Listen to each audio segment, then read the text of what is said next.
नमस्कार, स्वागत आपका हरियाणा न्यूज 24 पर। मैं हूं प्रिंस लांबा। खट्टर ने 9 साल में कुछ नहीं किया, बीजेपी को मारो गोली। हुड्डा से बात हो गई है। कांग्रेस उम्मीदवार सतपाल ब्रह्मचारी के जमकर वोट डालने और अपने साथियों को भी ये बात कह देना, अलर्ट कर देना। ये हम नहीं कह रहे, ये बात कही जा रही है एक ऑडियो में बीजेपी विधायिका के पति के द्वारा। और ये ऑडियो जो है सोनीपत लोकसभा सीट से बताया जा रहा है, लोकसभा क्षेत्र से बताया जा रहा है, क्योंकि गन्नौर से विधायिका निर्मल रानी के पति सुरेंद्र चौधरी के एक कथित ऑडियो ने पूरे बीजेपी खेमे में खलबली मचा दी है। सोनीपत लोकसभा सीट जो सबसे पहले भीतरघात के कारण प्रसिद्ध हुई थी, वोटिंग के अगले दिन उम्मीदवार मोहनलाल बड़ोली ने वहां पर कई लोगों का जिक्र करते हुए यह तक कह दिया था कि कई नेताओं ने, पूर्व विधायक सांसदों ने भीतरघात किया, पार्टी के साथ धोखा किया है, कांग्रेस के साथ जा मिले, कांग्रेस की मदद की है। अब उसके बाद कहीं ना कहीं एक और नया मोड़ इस भीतरघात वाले मामले में जुड़ चुका है।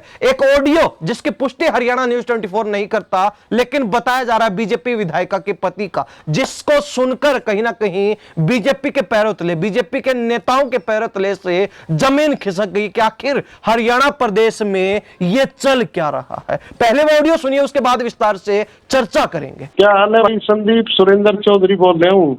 और गांव में क्या हालात है पार्टी के? अच्छे हैं जी। अच्छा, किसके? बीजेपी। बीजेपी ने छोड़ मार गोली सुसरी का बीजेपी का। खट्टर ने कुछ ना करे, तू ब्रह्मचारी की तरफ खुल जा, हमारी हुड्डा से बात होगी। ठीक है जी, ठीक है जी। आगे इलेक्शन लड़े, गांव में रुक का मार दे कती जो है। चमार भी आ रहे, चमारा मैसेज दे दिया अपने, तो हमने मैसेज कर दिया है। ठीक है जी, ठीक है जी। और कम कर दो है। ठीक है जी बाबू। राजेश को भी कह दिए, राजवीर को भी कह दिए, परिणो सरदारा जो बुढ़ा मर गया उसके पोते थे कह दिए, और कम कह दे। ठीक है जी। चमार थारे साथ है, ब्रह्मचारी की खुल के कर दो, जहाँ भी है फोन कर दो, पूरे हल्के में कोई दिक्कत नहीं है। ठीक है जी साहब।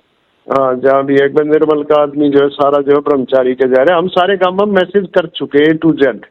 ठीक है जी। इन तो हम देख रहे हैं, हमारा जो फोन में रह रहा आदमी उसको और कर रहे हैं। तो सुना आपने वो कथित ऑडियो जिसको बताया जा रहा है गन्नौर से विधायिका निर्मल रानी के पति सुरेंद्र चौधरी का, जिसमें वो किसी अन्य व्यक्ति से बात करते हुए सुनाई दे रहे हैं, साफ तौर पर बीजेपी की काट करके और कांग्रेस के वोट डालने की भी बात कहते हुए सुनाई दे रहे हैं। लेकिन बड़ी बात यह है कि सोनीपत लोकसभा सीट जो शुरुआत से चर्चा का विषय बनी हुई, क्योंकि यहां पर 2 बार के सांसद रहे रमेश चंद्र कौशिक का टिकट काटकर मोहनलाल बड़ोली को चुनावी मैदान में उतारा गया, तो दूसरी तरफ कांग्रेस ने भी एक और नए चेहरे यानी कि ब्राह्मण प्रत्याशी सतपाल ब्रह्मचारी को उतार कर चुनाव को पहले ही फंसा दिया था। शुरू से ही फाइट में रही यह लोकसभा सीट अब और भी अधिक चर्चाओं में आ गई है बीजेपी के प्रत्याशी के साथ हुए भीतरघात के चलते। हालांकि प्रत्याशी भी लगातार आरोप लगाते हुए नजर आ रहे हैं, तो साथ ही इस ऑडियो ने बीजेपी के अंदर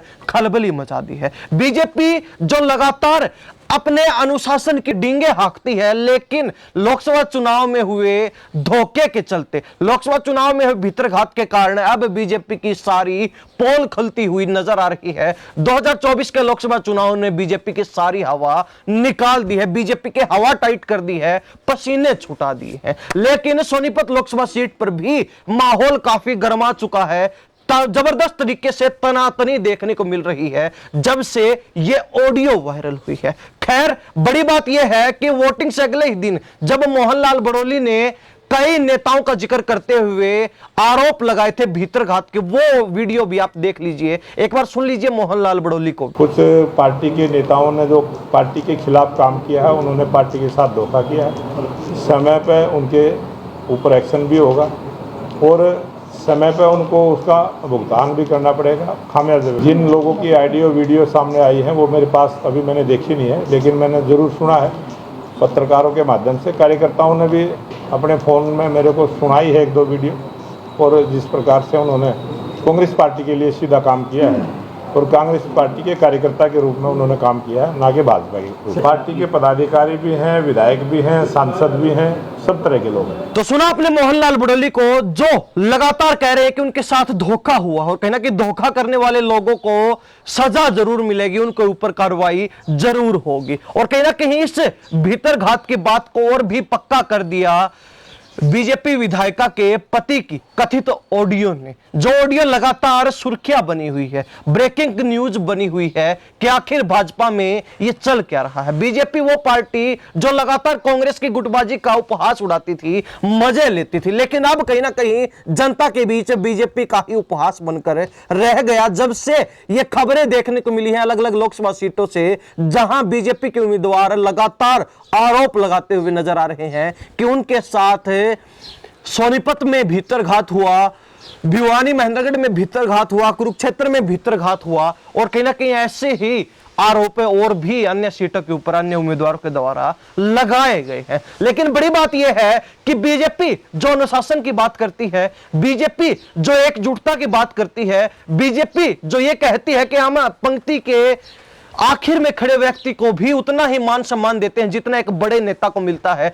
तो फिर भी बीजेपी के ही लोग बीजेपी पार्टी के साथ ये धोखा क्यों कर रहे हैं, इस प्रकार भीतरघात क्यों किया जा रहा है। इसके पीछे की एक बड़ी वजह यह भी बताई जा रही है कि कहीं ना कहीं बीजेपी के अंदर अब हालात ये हैं कि ज्यादातर लोग अन्य दलों से आए हुए हैं, जिनको बीजेपी चुनाव लड़ने का मौका भी दे रही है, तो कहीं ना कहीं पदों पर भी बिठा रही है। हालांकि अब बड़ी बात यह है कि सोनीपत लोकसभा सीट में जो घमासान है वो हरियाणा की सभी सीटों से हटकर देखने को मिल रहा है। फिलहाल सबसे हॉट सीट सोनीपत बन चुकी है, क्योंकि सोनीपत में लगातार भीतरघात की खबरों के बाद से कांग्रेस बढ़त में नजर आ रही है। कांग्रेस के हौसले बुलंद होते हुए दिखाई दे रहे, क्योंकि वोटिंग से अगले ही दिन उम्मीदवार के द्वारा यह कहना कि उनके साथ भीतरघात हुआ और उनके चेहरे की मायूसी साफ बता रही थी कि उनको अपनी जीत नहीं बल्कि हार नजर आ रही। तो ऐसे में कांग्रेस के हौसले बुलंद होना साफ बात है। वैसे भूपेंद्र सिंह हुड्डा का भी सोनीपत लोकसभा सीट पर तगड़ा प्रभाव, जिसके चलते भी यह कहा जा सकता है कि कांग्रेस वहां पर फिलहाल बढ़त बनाए हुए है। लेकिन भीतरघात की जहां तक बात होती है तो एक चर्चा यह भी चल रही है कि रमेश चंद्र कौशिक जो 2 बार सांसद रहे, 2019 और 2014 में चुनाव जीतकर सांसद चुने गए, लगातार 10 साल तक सांसद रहे, ऐसे में उनकी टिकट काटकर उनकी जगह दूसरे ब्राह्मण नेता मोहनलाल बड़ोली को भाजपा ने टिकट दी, उनको प्रत्याशी बनाकर चुनाव मैदान में उतारा। तो रमेश चंद्र कौशिक किसी भी सूरत में नहीं चाहते कि 10 साल में उन्होंने जो दबदबा कायम किया, जो सोनीपत क्षेत्र के एक बड़े नेता की भूमिका उन्हें मिली, ऐसे में उनकी जगह कोई नया चेहरा आकर उस भूमिका को छीने, उनकी मेहनत पर पानी फेर दे। इसीलिए उन्होंने जो है इस प्रत्याशी का यानी कि मोहनलाल बड़ोली का साथ नहीं दिया, और कहीं ना कहीं अब यह चर्चाएं चलनी शुरू हो चुकी हैं कि उन्होंने पहले ही मोहनलाल बड़ोली को बैकफुट पर पहुंचाकर इस चुनाव में जो है नुकसान पहुंचाकर अपना एक ग्राउंड तैयार कर लिया, ताकि जब भी मौका मिले